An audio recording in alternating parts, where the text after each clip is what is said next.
link to send out. Jorge, where do I find the link? Do you know? Yes, so if you go to your Google account and you go um, to your video manager, on the left-hand side you'll see the a button that says live streaming, Okay. and then when you go to events, your event should be this, right? This should be the Hangout that's being broadcast. So I need to go to my Google account. Well, to YouTube, your YouTube. My You YouTube. have to go to YouTube. So you have to sign in to YouTube with your Google account. Okay, I'm getting there. And then it's my channel.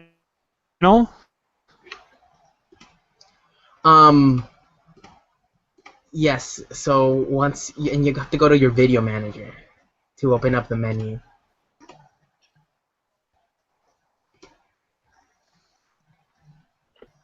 Or videos or video manager. It's the same. It's the same button.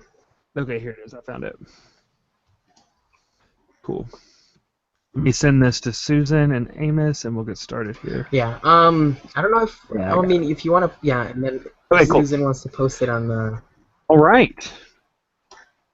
She'll post that and send that out. Let me pull this up. Awesome.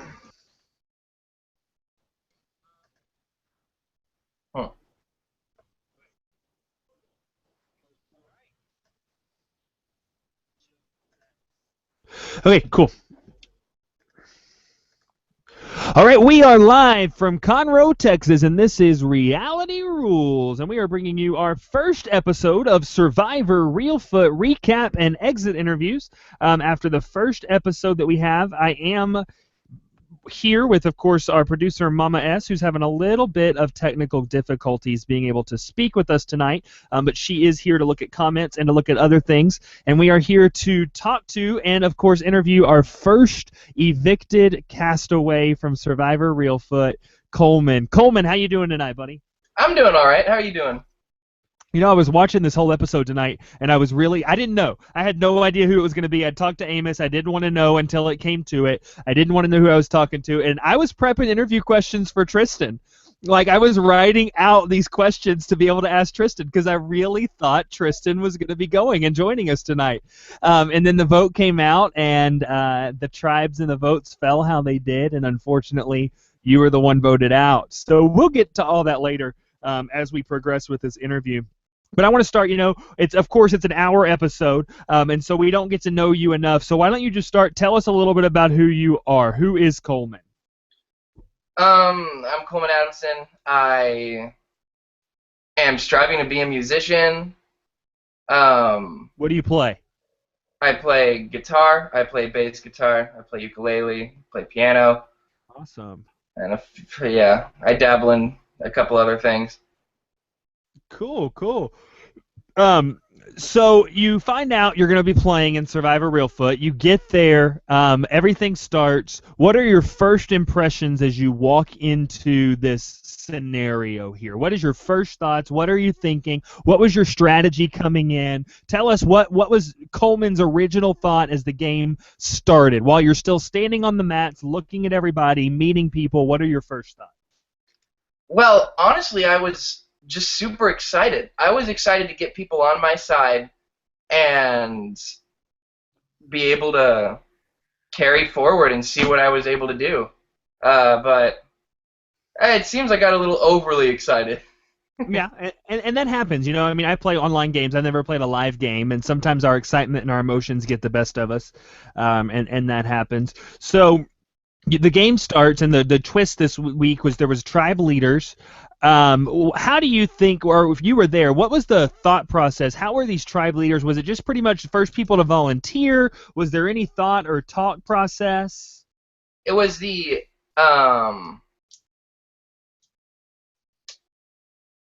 there was a thought process. I'm pretty sure the tribe leaders were the elders of the tribe, and they're the ones who have to select to join the tribe. Awesome. And then was this your first time doing anything like this? Have you played any games like this online? What was your experience with these kind of games coming into it? My best friend plays a ton of these, and he wanted to get me into it, and I was completely ready. This was my first experience. I couldn't have asked for a better first experience. It was really great just to Well, be. you could have if you won. Yeah, yeah. That's always good. So that was happening, and then you find out the twist of the tribe swap. And then, of course, you see Tristan and Ryan swapping tribes as being the first sacrifice. Did you think that that was a benefit towards them? Was it not a benefit? Because, I mean, you honestly thought that at one point Tristan was going to be the one to go home from it, but in ultimate he didn't. Do you think that that put them at an advantage, a disadvantage in this game? How do you think that affected them? I think that Tristan was an important figure in the game. He was willing to do what he had to do to stay, and because of that, people could play with him and go farther. So I think that the trade did help him in the long run, but I think he could have gone far if he stayed too. So, who do you think, looking at the tribe from day one, night one, building camp, all this kind of things, who did you know you could trust and who did you know that you couldn't? Who was rubbing you the right way? Who was rubbing you the wrong way? Um, well, obviously, Daniel was immediately a threat. And he emerged as the leader. Yeah. So that was also my mistake when forming my alliances, was not wanting to include him. It was a poor thought. So, at that point, by not including him but including other people, who do you think was the mole that got back to him? Who do I think? I think I was trying to make a few too many alliances. I think a few people went back. I think Michael went back to him. Uh, I definitely think Tristan went back to him, and that's fine. Also, I definitely was pushing to kind of gain Michael's approval, which was bad. I just thought he was a cool guy. Um, so, what do you think at the end of the day was the one person that was your downfall? The one person that was my downfall? Yes. Oh, there was a moment that me and Daniel had when we were talking, and he openly stated, or he openly said that I didn't invite him to my alliance, so he knew. And I was cornered, and I didn't really know what to say. So he tells me that, maybe we could get out Michael and he could get in. And I said I'd think about it. Well, he told Michael, and Michael definitely went on a blitz to make sure that I was voted out instead of him. So, the challenge, why do you think y'all struggled with that challenge so much? The blindfold challenge? Yes, the table with the ping pong ball. The table of the ping pong ball. I think just stress, honestly. I think that seeing the other team progress farther, we were trying to rush, and we weren't thinking hard enough about making that balance and keeping it there. So the other tribes seemed to do better. So do you think it was just the challenge and the stress? Why do you think they did better? They definitely had more confidence going into it. We had already lost our first challenge. We were worried about how it would go, but with that first victory, I think that really boosted their confidence enough to push forward. Awesome. If you could go back and do it all over again, what would you do different? If I could go back and do it all over again, I'd lay back more. I was really quick to jump in and ask people who they were trusting and seeing who would be on my side, and I got a little too out of control with it. If I could just calm down, lay back, and see what everyone else was doing, I feel like I'd have a better grasp on what I should do next. So obviously you can't reveal too much because you know what happens moving forward in the game. So I want you to think back to the time of when you were evicted and eliminated from. When you were voted out, who were you wanting to be the next person voted out? And who were you hoping would and who were you hoping would win the game from the point you were voted out?